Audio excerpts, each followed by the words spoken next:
यदा यदा हि धर्मस्य ग्लानिर्भवति भारत अभ्युत्थानम् अधर्मस्य तदात्मानं सृजाम्यहम् परित्राणाय साधूनां विनाशाय च दुष्कृतां धर्म संस्थापनार्थाय संभवामि युगे युगे।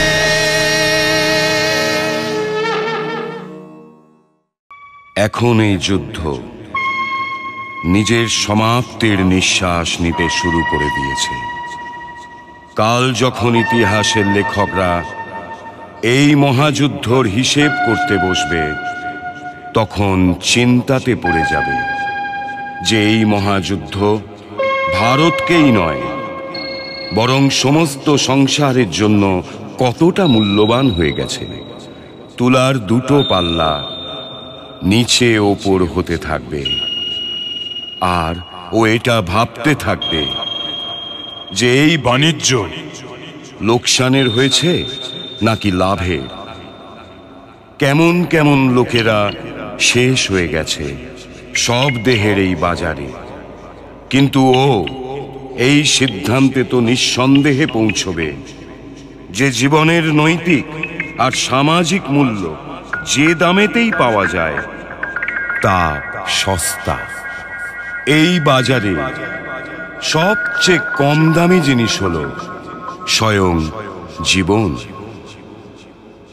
কুরুক্ষেত্রে আজ থেকে কর্ণর দিন শুরু হতে চলেছে।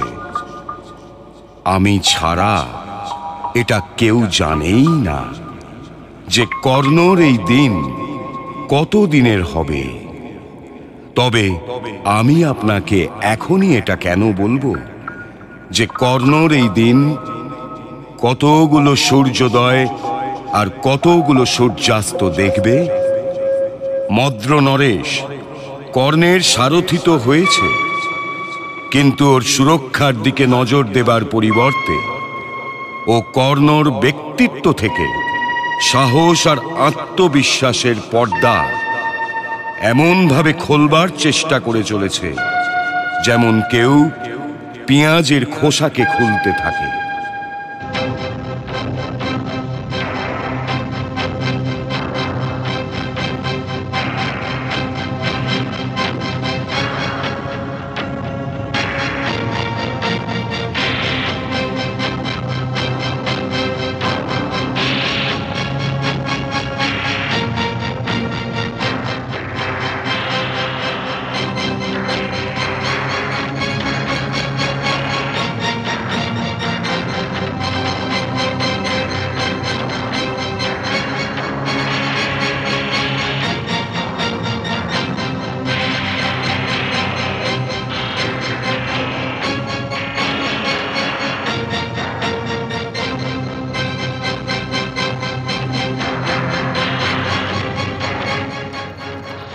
নিজের ধনুককে শক্ত করে ধরে রাখবে অঙ্গরাজ।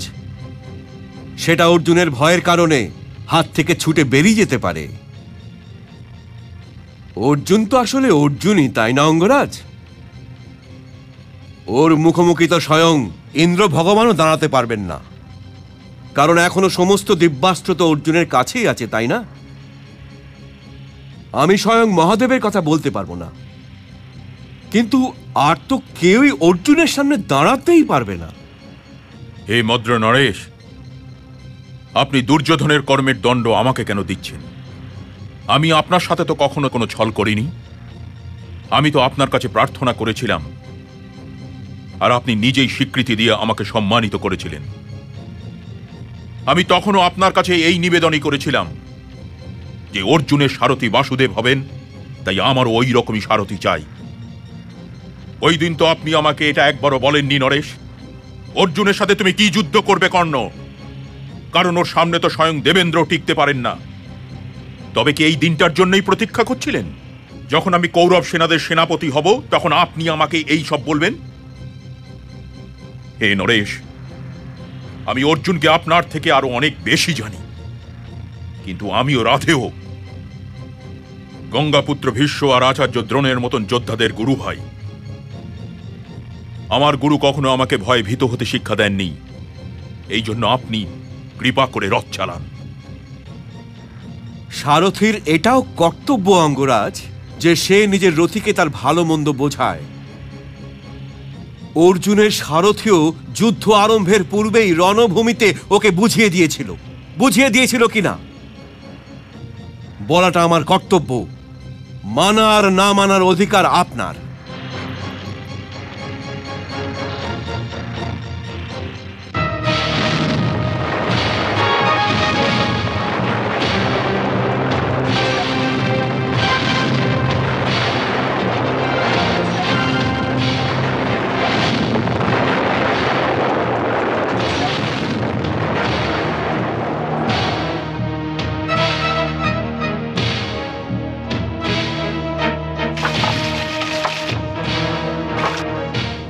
কোনোদিন তোমায় ক্ষমা করবে না। আর যদি ক্ষমা করতে চাও আমি ক্ষমা করতে দেব না। চলো, আজ থেকে আমি ওদের মান নই, অপমানের ক্ষত। তুমি যাবে কিনা? চলো চলো চলো, ওঠো, চলো চলো। ভ্রাতাশ্রী, এই রইল 5 স্বামী স্ত্রী দ্রৌপদী। এই সংসারের সমস্ত ক্ষত্রিয়রা শুনুক, ওই ক্ষত্রিয়রা শুনুক যারা এই সংসারে নেই, আর ওই ক্ষত্রিয়রা শুনুক যারা এই সংসারে আসতে চলেছে। আমি যা বলতে যাচ্ছি, আমার পূর্বে এই কথা না কেউ বলেছে আর না কেউ এর পরে বলবে। আমি পাণ্ডুপুত্র ভীম এটা ঘোষণা করছি যে যতক্ষণ না রণভূমিতে এই দুঃশাসনের ছাতি চিরে দিয়ে রক্ত পান করছি, আমার পূর্বপুরুষদেরকে নিজের মুখ দেখাবো না। এত দূরে দাঁড়িয়ে কি বান চালাচ্ছিস কাপুরুষ? কাছে এসে লড়াই কর, যাতে তোর রক্ত ছিটকালে আমার কাছে আসে আর আমার রক্ত ছিটকালে তোর কাছে যায়।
এটাই তোর ওই হাত না শয়তান, যার দ্বারা তুই পাঞ্চালি কেস ধরে টেনেছিলি?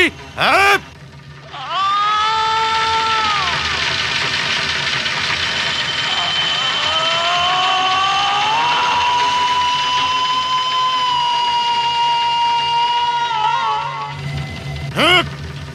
আমি তো ছাতির রক্ত পান করব দুঃশাসন।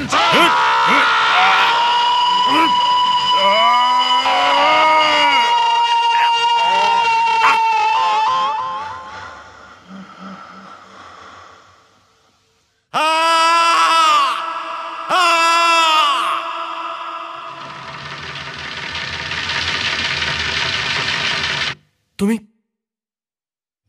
তুমি চুপ করে গেলে কেন সঞ্জয়? কিছু বলো। ভীম এমন কি করেছে বলো সঞ্জয়, বলো বলো। আমার পুত্রের বীর গতি প্রাপ্ত হবার পরেও আমি তোমার নরেশ সঞ্জয়, আদেশের পালন করো।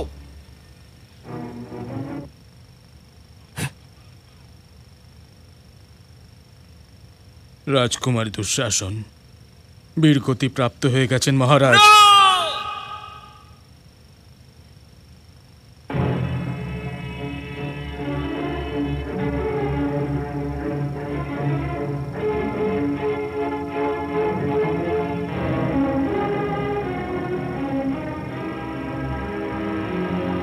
তুমি কিছু লুকোচ্ছ সঞ্জয়, বলো ভীম কি করেছে? উনি দুঃশাসনের ছাতির রক্ত পান করেছেন মহারাজ। তারপর উনি নিজের মুখমণ্ডলের ওপর ওনার রক্ত মেখেছেন। তারপর উনি দুঃশাসনের শবের চতুর্দিকে ওই রকমই নৃত্য করেছেন, যেটা হস্তিনাপুরের রাজকুমাররা অভিমন্যুর শবের চতুর্দিকে করেছিলেন। চুপ করে থেকো না সঞ্জয়, কিছু বলো। তারপর ওই কুন্তী পুত্র কি করেছে? তারপর উনি নিজের অঞ্জলিতে দুঃশাসনের রক্ত নেন আর শিবিরের দিকে দৌড়ে যান।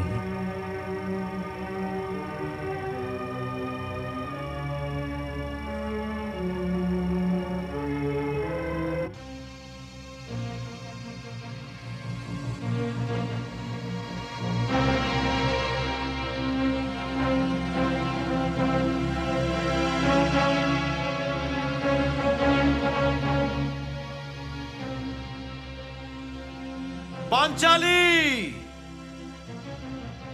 পাঞ্চালি, পাঞ্চালি, পাঞ্চালি, পাঞ্চালি।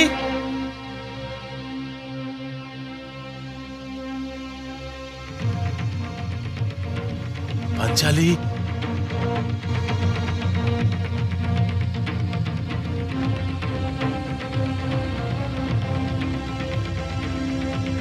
নাও পাঞ্চালি, আমি তোমার এই অপমানিত কেশের জন্য দুঃশাসনের ছাতির রক্ত নিয়ে এসেছি।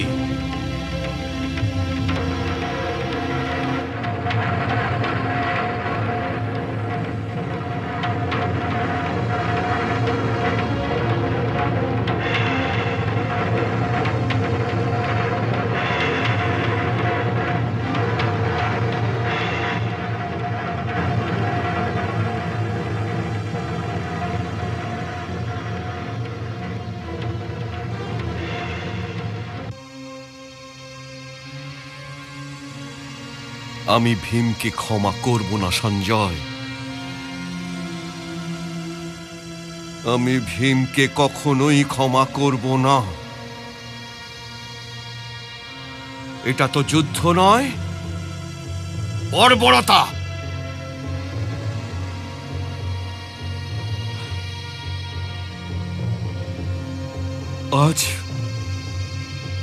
আজ আমার দুর্যোধন একলা হয়ে গেল সঞ্জয়।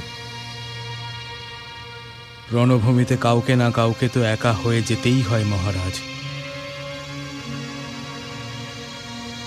কিন্তু আমার দুর্যোধন এই শোক সহ্য করতে পারবে না।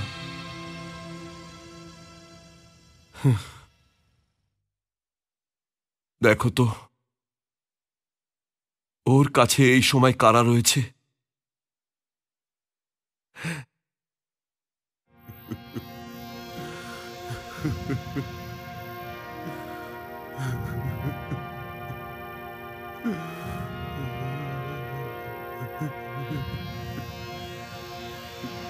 দুর্যোধন, এটা কি করে হলো দুর্যোধন? এটা আমার প্রিয় দুঃশাসনের হাত মিত্র, যেটা ভীম খড়গ দিয়ে কাটেনি, ছিঁড়ে নিয়ে ধরিত্রীর উপর ফেলে দিয়েছে। আমরা সবাই ওই দৃশ্য দেখেছিলাম যুবরাজ। তবু আমি বলছি যে পাণ্ডবদের সাথে সন্ধি করে নাও। সন্ধি করে নেব? কার সাথে? ওই কাপুরুষ পাণ্ডবদের সাথে, যারা আজ পর্যন্ত আমাদের প্রত্যেক মহান যোদ্ধাকে ছল আর কপটের দ্বারা মেরেছে। ওদের সাথে সন্ধি করে নেব? হে অশ্বত্থামা, তোমায় তো মৃত্যু ছুঁতেও পারবে না, তুমি তো অমর। তবু তুমি কাপুরুষের মতো এমন কথা কেন বলছো?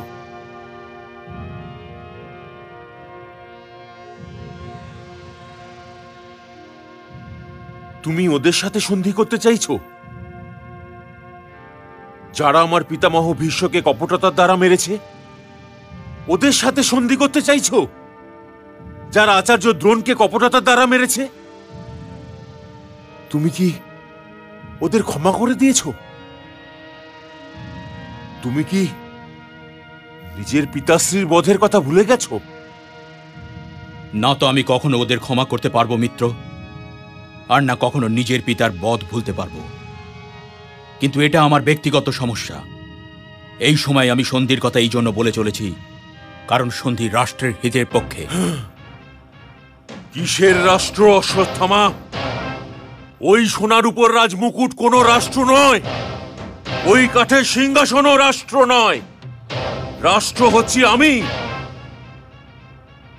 রাষ্ট্র আমার ওই প্রিয় দুঃশাসন ছিল, যার সব আমার সামনে পড়ে রয়েছে। রাষ্ট্র আমার ওই প্রিয় দুঃশাসন ছিল, যার ছাতির রক্ত ভীম পান করেছে। এই জন্য সন্ধির কথা কিছুতেই বলো না।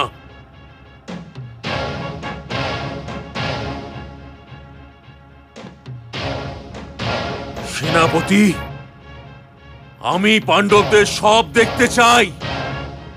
আক্রমণ করো। চলুন মদ্র নরেশ।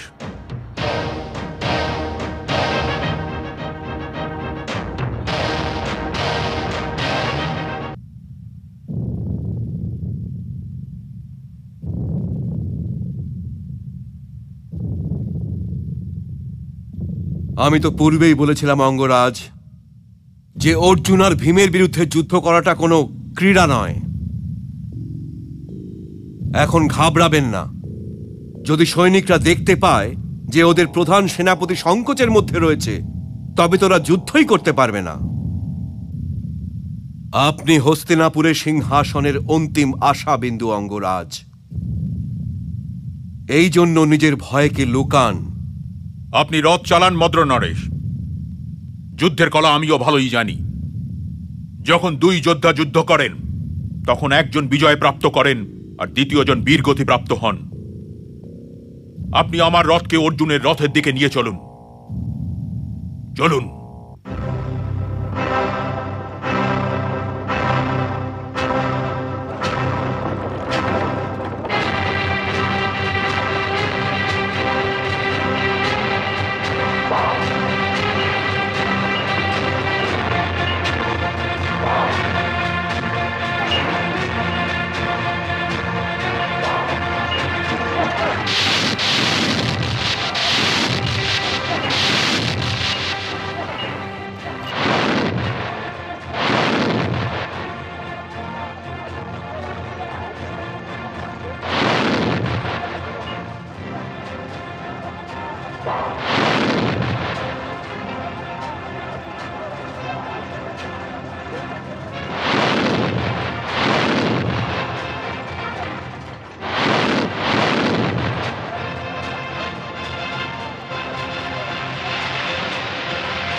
আজ তো তোমাকে সূর্যনারায়ণ বাঁচিয়ে দিয়েছেন বীর কুন্তিপুত্র।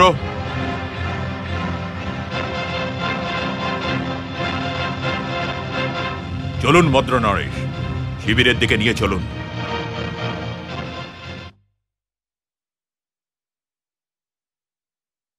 কুন্তি, কুন্তি, কি হয়েছে দিদি?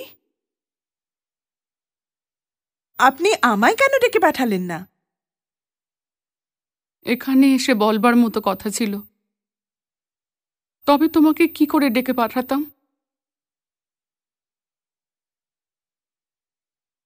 বসুন দিদি।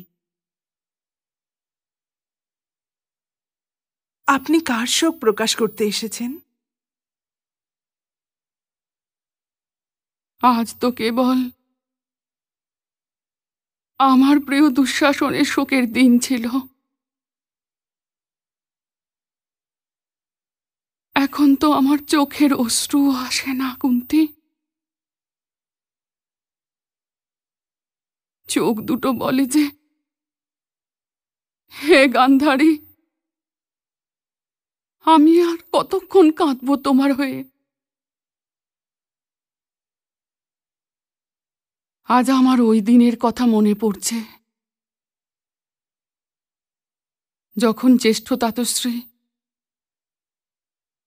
আর্যপুত্রের সঙ্গে আমার সম্বন্ধ করতে এসেছিলেন। পিতাশ্রী আর ভ্রাতা শকুনি তো ওনাকে না বলে দিয়েছিলেন, কিন্তু আমি ভেবেছিলাম যে গঙ্গাপুত্রের মতন সম্মানীয় মহাপুরুষ যদি কিছু চাইতে এসেছেন, তবে ওনাকে না বলাটা উচিত নয়। তাই আমি ওই সম্বন্ধকে স্বীকার করে নিয়েছিলাম, এবং তারপর আশীর্বাদ চাইবার জন্য আমি ওর চরণ স্পর্শ করেছিলাম। তখন জানো উনি আমাকে কি আশীর্বাদ দিয়েছিলেন? উনি আমার মাথার ওপর হাত রেখে বলেছিলেন, শতপুত্রবতী হও। আর আজ শতপুত্রবতী হয় এই আশীর্বাদে সজ্জিত এই গান্ধারী কেবল একটা পুত্রের মা রয়ে গেছে। আর আমি তো এটাও জানি না যে আমি একটা পুত্রের মা কতদিন পর্যন্ত থাকতে পারবো।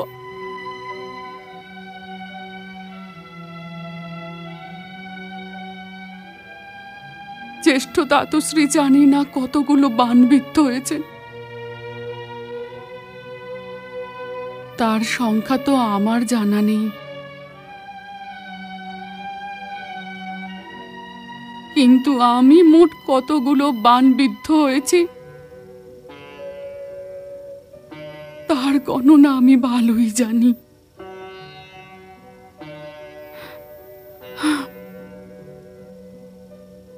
আমি এখানে আমার পুত্রদের কথা বলবার জন্য দৌড়ে দৌড়ে তোমার কাছে আসিনি। অনেকদিন পরে একটা শুভ সংবাদ পেয়েছি, তাই নিজে শিবিরে বসে থাকতে পারিনি।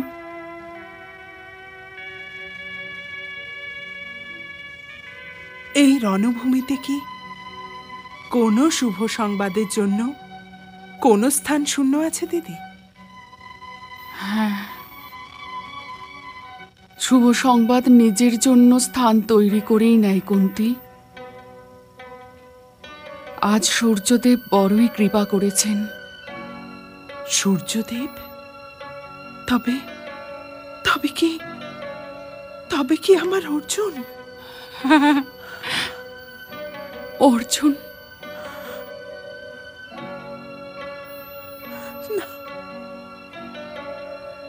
না, না দিদি,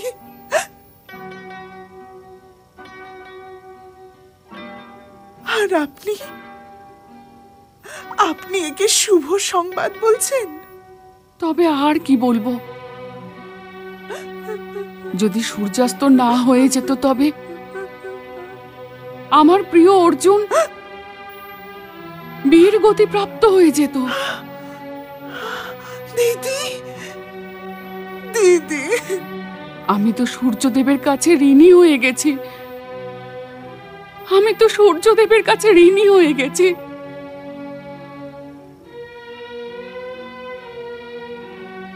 কিন্তু উনি তো কাল আবার উদয় হবেন, যুদ্ধ তো কাল আবারও হবে। তবে হতে দাও যুদ্ধ। দেখে নিও, এই রাধেও কালকের সূর্যাস্ত দেখতে পাবে না। ওকে অভিশাপ দেবেন না, ওকে অভিশাপ দেবেন না। ওর তো সামনে পিছনে এমনিতেই দুটো অভিশাপ রয়েছে। আমি তো ওকে অভিশাপ দিচ্ছি না কুন্তী। আমি তো আমার প্রিয় পুত্র অর্জুনকে আশীর্বাদ দিচ্ছি। না, ওকে অভিশাপ দেবেন না।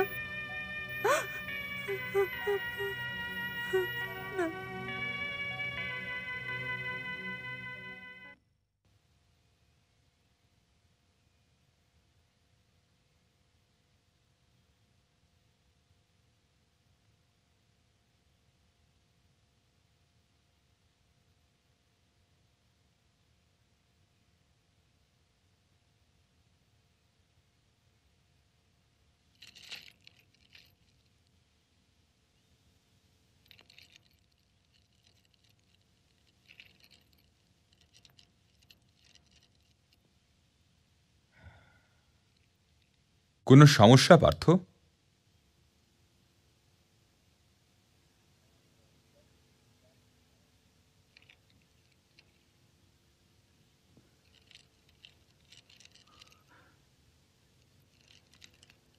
আমি অঙ্গরাজ কর্ণের উপকারে ছায়াতলে বাঁচতে পারবো না কেশব। উপকার? উপকার কিসের?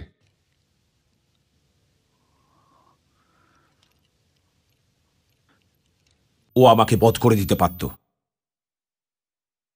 কিন্তু ও আমাকে বধ করেনি। যার সারাটা জীবন এই যুদ্ধের প্রতীক্ষাতে কেটে গেছে, ও নিজের বিজয়ের অন্তিম মুহূর্তে নিজের বাণ রেখে দিল। এটা উপকার নয় তো আর কি কেশব? তোমার মতো সর্বশ্রেষ্ঠ ধনুর্ধারীর এটা বলার শোভা পায় না পার্থ। শোভা পায় না? এটা আপনি কি কথা বলছেন কেশব? যুদ্ধের উত্তেজনাতে তুমি এটা দেখতে পাওনি পার্থ, যে কর্ণের ওই বাণ সূর্যাস্তের পূর্বে নিজের লক্ষ্য অর্থাৎ তোমার ছাতি পর্যন্ত পৌঁছতে পারত না।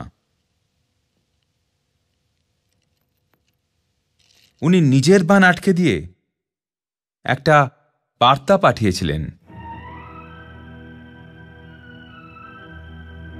বার্তা পাঠিয়েছিল? কি বার্তা পাঠিয়েছিল? উনি এই বার্তা পাঠিয়েছিলেন পার্থ, এখনো পর্যন্ত যুদ্ধে যা হয়েছে তার জন্য উনি দায়ী নন, কিন্তু এখন উনি প্রধান সেনাপতি, আর যতক্ষণ উনি প্রধান সেনাপতি থাকবেন ততক্ষণ ওনার সেনারা ওই নিয়ম লঙ্ঘন করবে না যে নিয়ম গঙ্গাপুত্র ভীষ্ম বানিয়েছিলেন।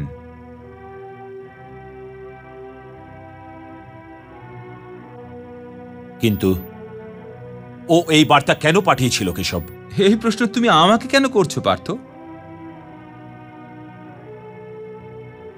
ও কি এটা বলতে চাইছে যে আমরা সবাই কাপুরুষ? পার্থ, তোমাকে তো কোনো নেত্রহীন কাপুরুষ বলতে পারবে না। এই হীন বিচারের পাঁক থেকে বেরিয়ে এসো পার্থ, আর এদিক ওদিক দেখাটাও বন্ধ করো। তুমি কি ওই কুন্তিপুত্র অর্জুন যে গুরুকুলে আচার্য দ্রোণের প্রশ্নের উত্তরে এটা বলেছিলে যে তুমি তো ওই পক্ষীর একটা চোখ ছাড়া আর কিছুই দেখতে পাচ্ছ না। তোমার ওই চোখ দুটোর কি হয়েছে সর্বশ্রেষ্ঠ ধনুর্ধারী? নিজেকে ব্যর্থ প্রশ্নের মরুস্থলে হারিয়ে যেতে দিও না, আর নিজের চোখকে লক্ষ্যের দিকে স্থির রাখো। আর এটা মনে রেখো যে তোমার লক্ষ্য ছাড়া পৃথিবী আর আকাশের মাঝে আর কিছুই নেই।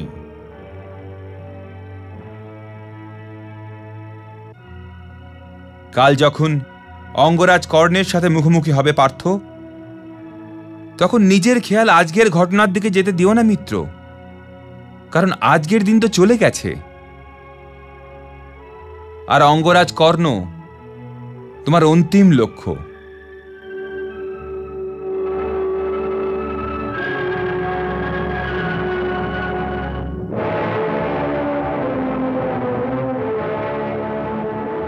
কর্ণ,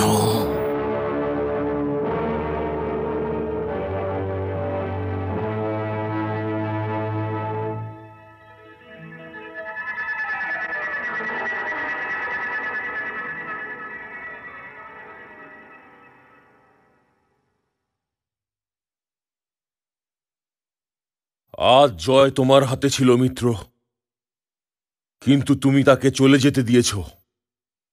চিন্তা করো না মিত্র, যদি আজকে আমার হাতে বিজয় এসেও গিয়েছিল, তবে কাল বিজয় আবারও চলে আসবে। কিন্তু আজ তুমি তোমার হাতকে কিভাবে আটকে নিলে অঙ্গরাজ? আপনি যে মহাবীর তাতে আমার কোনো সন্দেহ নেই মামাশ্রী, কিন্তু আপনি এই কথাটা বুঝতে পারবেন না। তবে কৃপা করে আপনি বুঝিয়ে দিন। এই যে আপনার মিত্র এখানে দাঁড়িয়ে রয়েছেন, ও নিজের 99 জন ভাইয়ের জন্য অনেক কেঁদেছে অঙ্গরাজ, আর ও আপনাকে এই প্রশ্ন করছে যে হে প্রধান সেনাপতি, আজ বিজয় আপনার হাতের মধ্যে ছিল, তবে আপনি আপনার হাত থেকে সেটা চলে যেতে কিভাবে দিলেন? হে প্রধান সেনাপতি, আপনার নিষ্ঠা নিয়ে কোনো সংশয় নেই, কিন্তু তবুও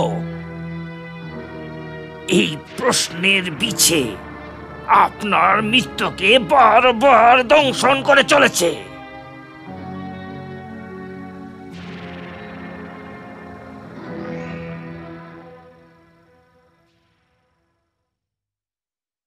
তোমার লাগা প্রত্যেকটা আঘাতের দিব্যি মিত্র। তুমি আমার এই দুর্ভাগ্যকে বুঝতে পারবে না যে আমার আর অর্জুনের মাঝে স্বয়ং সূর্যদেব এসে গিয়েছিলেন। আমি জানতাম যে আমার বাণ সূর্যাস্ত হবার আগে অর্জুনের ছাতি ভেদ করতে পারত না, এই জন্য ওই বাণ আমি চালাতে পারিনি। কেন? সূর্যাস্ততে কি বা এসে যায়? আজকের পূর্বে কি প্রত্যেক সূর্যাস্তের পরেই কি যুদ্ধ থেমে গেছিল অঙ্গরাজ? যখন সূর্যাস্ত হবার পরেও যুদ্ধ চলছিল, তখন আমি এই সেনার প্রধান সেনাপতি ছিলাম না গান্ধার নরেশ। আর আমি এটা কি করে ভুলে যাব যে যুদ্ধের নিয়ম যুদ্ধ আরম্ভ হবার পূর্বেই গঙ্গাপুত্র ভীষ্ম বানিয়েছিলেন? সেটা এই ছিল যে সূর্যাস্তের পরে যুদ্ধ থেমে যাবে, তবে আমি ওই বাণ কি করে চালাতাম? এই যুদ্ধে কিছু নিয়ম ওরা ভেঙেছে, আর কিছু নিয়ম আমরা ভেঙেছি। তবে ভাঙতে দিতে আরো একটা নিয়ম ভেবে নিতে যে এটা আমার প্রিয় দুঃশাসনের জন্য তোমার তরফ থেকে শ্রদ্ধাঞ্জলি ছিল। দুঃশাসন আমারও ভাই ছিল দুর্যোধন। হ্যাঁ, কিন্তু ভাই তো ওই ভীমেরও ছিল, যে কিনা ওর বাহু ছিঁড়ে নিয়ে দুর্যোধনের দিকে ছুড়ে দিয়েছিল, যে ওর ছাতির রক্ত পান করে ওর সবের চারপাশে বর্বরতার নগ্ন নৃত্য করেছিল অঙ্গরাজ, নৃত্য করেছিল। আমি এই রণভূমিতে পূর্বেই এই নাচ দেখে ফেলেছি মামাশ্রী, তবুও ভীমের মতন যোদ্ধার এটা শোভা দেয় না।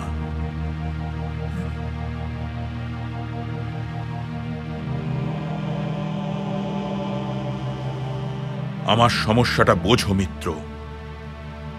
তুমি ধৃতরাষ্ট্রের পুত্র, ভরতবংশীয়, যজাতি আর কুরুর মতন মহান যোদ্ধাদের তুমি উত্তরাধিকারী। এই পিতৃভূমি তো পাণ্ডবদেরও। যদি তোমরা নিয়ম ভঙ্গ করো তবে তোমাদের পিতৃভূমি কোনো না কোনো পথ বের করে নেবেই। কিন্তু এই রাধবের সহায়তার জন্য কে আসবে মিত্র? তোমার পিতাশ্রীর সারথি, যে বালককে বয়ে যাওয়া নদী থেকে উঠিয়ে পালন পোষণ করে বড় করেছে, ও আসলে কে? ওর পিতৃভূমি কোনটা? ও কাদের উত্তরাধিকারী? ও কাদের বংশজ? আমি এই রণভূমিতে একেবারেই একলা মিত্র। আমার পূর্বজ আর এই ধনুক ছাড়া আমার আর কিছুই নেই মিত্র। এই জন্য আমি কোনো নিয়ম ভাঙতে পারবো না, না তোমার জন্য আর না আমার জন্য। কর্ণধার যখন কর্ণ,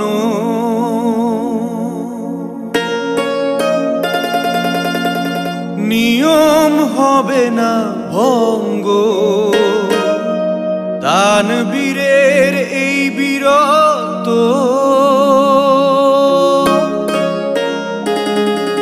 সর্বদা দেবে সঙ্গ।